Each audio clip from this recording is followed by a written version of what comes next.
उपन्यास मैला आंचल, हमने इसकी भूमिका पढ़ी, लेखक का परिचय पढ़ा, पात्रों के बारे में पढ़ा और उसके इंपॉर्टेंट फैक्ट्स पढ़े। अब है मैला आंचल उपन्यास का सारांश। इसकी समरी क्या है? मैला आंचल की शुरुआत डिस्ट्रिक्ट बोर्ड के बंगाली अधिकारी मलेरिया सेंटर खोलने के लिए मैरीगंज गांव में सुरक्षा कर्मियों के साथ आए हैं। मतलब एक बंगाली अधिकारी आए हैं अपने सुरक्षा कर्मियों के साथ, वहां पर वो क्या खोलना चाहते हैं? मलेरिया सेंटर खोलना चाहते हैं। गाँव में यह खबर सेनानी है तथा 2 वर्ष की सजा काट कर आया है, उसे बांध लेते हैं। गाँव में यह खबर तुरंत बिजली की तरह फैल जाती है। मिलिट्री ने बहरा चैथरू को गिरफ्तार कर लिया और लोबिन लाल के कुएं से बाल्टी खोलकर ले गए हैं। लोग धीरे धीरे आते हैं, इस घटना के बारे में और पूछते हैं, जिससे बालदेव और प्रसिद्ध हो जाता है और इन सब घटनाओं के अंत में बालदेव का अतिरिक्त सम्मान बढ़ जाता है। डब्ल्यू.जी. मार्टिन, ये अंग्रेज है। डब्ल्यू.जी. मार्टिन ने गांव में बड़ी इमारत अपनी कोठी के रूप में बनवाई और गांव का नाम मैरीगंज एक अंग्रेजी नाम पर रखा।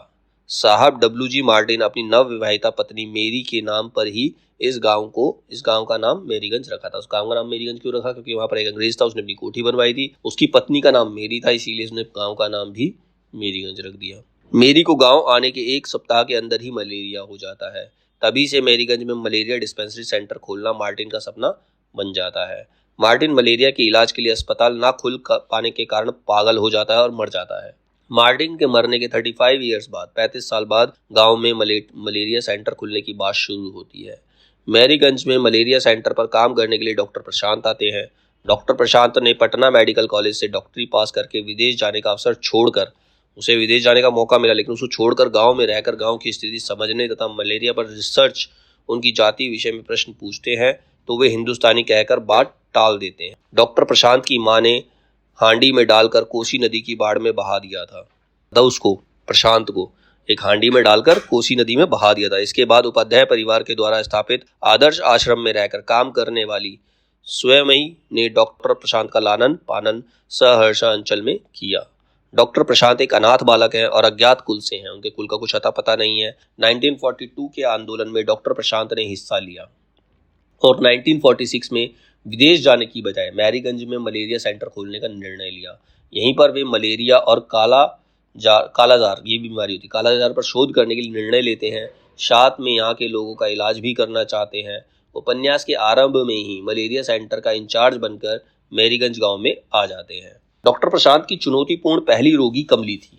उसकी पहली ही जो मरीज थी वो कमली थी, जो तहसीलदार की बेटी है, जो तहसीलदार विश्वनाथ प्रसाद की बेटी है। कमली मानसिक रोगी या किसी अज्ञात बीमारी से पीड़ित है, जिसका अनेक कारणों से अभी तक विवाह नहीं हो पाया है। मतलब कमली का विवाह नहीं हो पाता तो बहुत सारे रीजंस हैं।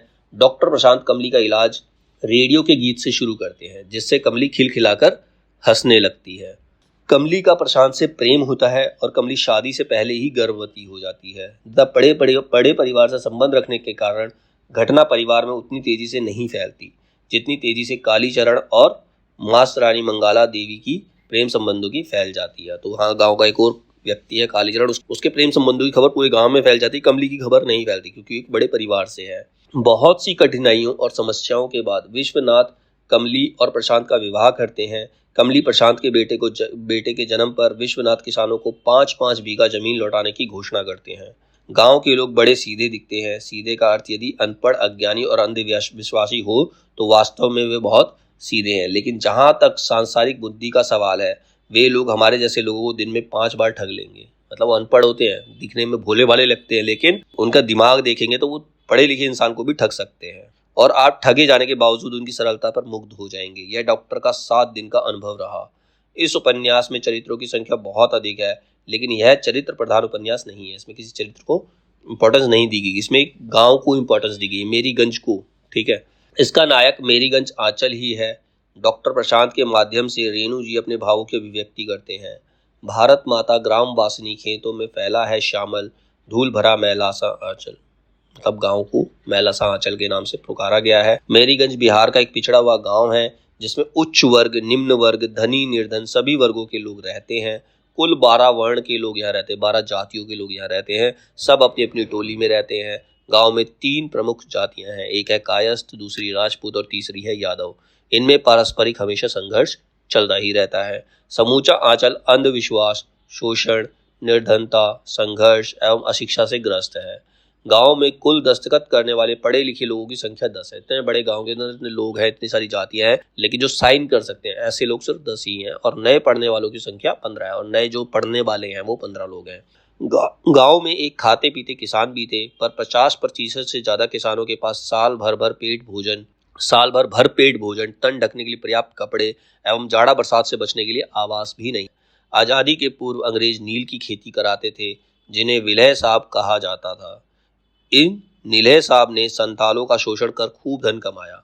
मेरीगंज के पास कमला नदी है। कमला नदी के बारे में जनश्रुति है कि वह लहरों से उछालकर ब्याह आदि कार्यों के लिए बर्तन देती है। मतलब उस नदी के बारे में अफवाह है कि यहाँ से शादियों के लिए बर्तन निकलते हैं, जिन्हें बाद में गिन कर लौटा देते हैं।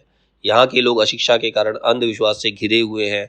गांव में जब मलेरिया सेंटर खोलने का प्रस्ताव आता है तो रूढ़िवादी ब्राह्मण समाज उसका विरोध करता है कि हमारे गांव में ऐसा कोई सेंटर नहीं खुलेगा।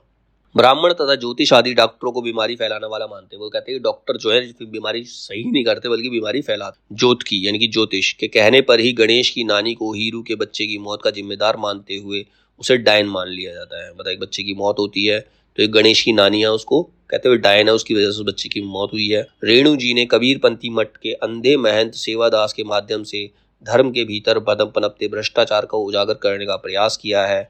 बाबा जिस प्रकार लक्ष्मी दासिन का शोषण करते हैं, गांव वाले अनजान नहीं हैं। बाबा के बारे में गांव वालों के विचार हैं, ऊपर बालाजी भीतर भीतर दगाबाजी। मतलब ऊपर से बालाजी और अंदर से दगाबाजी। जब महंत सेवादास की मृत्यु होती है तब गांव वालों के विचार हैं कि जरूर सेवादास ने लक्ष्मी के साथ कुछ गलत किया है। मैला आंचल में लोक संस्कृति का भी जीवंत रूप देखने को मिलता है। गांव में मनाए जाने वाले विभिन्न पर्वों यथा जैसे होली, सतुवानी इत्यादि पर लोक संस्कृति का सुंदर वर्णन है।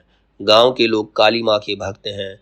विशेष अवसरों पर गांव में भंडारा होता है, जिसमें कालीनाथ की पूरी चढ़ाई जाती है। देवी देवताओं भूत पिशाचों के लिए पूड़ियाँ फेंकी जाती हैं, लेकिन इसमें भी गांव के अलग अलग टोलों में बहस छिड़ ही जाती है, जिसका अंत लड़ाई या भंडारे की समाप्ति पर होता है। कबीरपंथी मठ यहाँ लड़ाई रुकवाकर अलग अलग पंक्ति में भोजन कराने का प्रस्ताव रखता है। मतलब हर जाति के बंदों को अलग अलग लाइनों में बिठाकर भंडारा खिलाया जाएगा, ताकि भंडारा भी संपन्न हो और लोग खुशी से दिन भी काट पाएं। मैरीगंज संपूर्ण देश की राजनीतिक वातावरण का ही प्रतीक था। गांधी जी ने स्वतंत्र आंदोलन का संचालन जिन मूल्यों के आधार पर किया था, उन मूल्यों को अवसरवादी नेताओं ने अपनी स्वार्थ पूर्ति हेतु किनारे कर दिया। यही इस उपन्यास की मूल चेतना है। यहाँ के राजनीतिक दल देश सेवा के नाम पर अपने स्वार्थ सिद्धि में ही तत्पर रहते हैं। जमींदारों और अधिकारियों का अत्याचार सहने को जनता विवश थी। चुनाव के समय जातिवाद हावी रहता है। चुनाव पैसे के बल पर लड़े और जीते थे, वो तो आज भी होता है। राजनीति में होने वाले अपराध का ही उदाहरण है कि गांधीवादी बावन दास की हत्या कर दी जाती है, बलदेव जी अप्रासंगिक हो जाते हैं तथा कालीचरण पुलिस उत्पीड़न का शिकार हो जाता है। जो भी अच्छे लोग थे जो गांव को विकास की ओर ले जाना चाहते थे, उन सबकी मृत्यु होती है। किसी या तो किसी को पुलिस से हवाले कर दिया जाता है। डॉक्टर को कम्युनिस्ट होने के अपराध में गिरफ्तार कर लिया जाता है, कि जो डॉक्टर लोगों की सेवा कर रहा है उसको भी गिरफ्तार कर लिया जाता है। रेणु जी ने मैला आंचल में आंचलिक शब्दों का सुंदर आयोजन किया है। यहाँ एक नई भाषिक संरचना का बोध होता है। भाषा अनुकूल एवं सहज प्रवाहित है। मैरीगंज क्षेत्र की विविध कथाओं को एक धागे में बहुत ही खूबसूरती के साथ पिरोया गया है। निश्चय ही मैला आंचल लोक संस्कृति एवं भाषा प्रयोग की दृष्टि से हिंदी साहित्य की अनमोल धरोहर है। रेणु का अपने अंचल से, उसके जन से, उसके मन से गहरा आत्मीय लगाव रहा है। वे अपनी भूमिका में कही गई बातों को उपन्यास में सही सिद्ध कर देते, मतलब जो भी उन्होंने बातें कही इस उपन्यास के जरिए एग्जाम्पल देकर अपनी बातों को सही प्रूव करते हैं जगह जगह पर।